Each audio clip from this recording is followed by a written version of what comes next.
in a world when the vast majority of surveillance is done by machines rather than humans. And I think that that presents fundamentally different threats to privacy and civil liberties, and also raises fundamental questions on the collection side and not merely the querying side with respect to the use of artificial intelligence, for example, and when that would trigger the Fourth Amendment.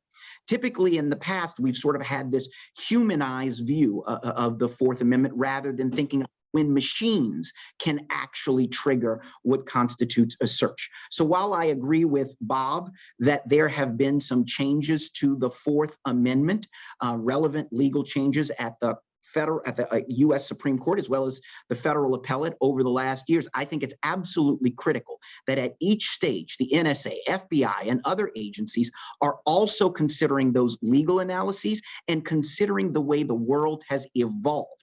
And that's my concern, is that the reliance upon primarily Smith versus Maryland, 40-year-old case law to justify all, foreign surveillance in or through the United States might be a little bit dated and is no longer satisfactory in and of itself.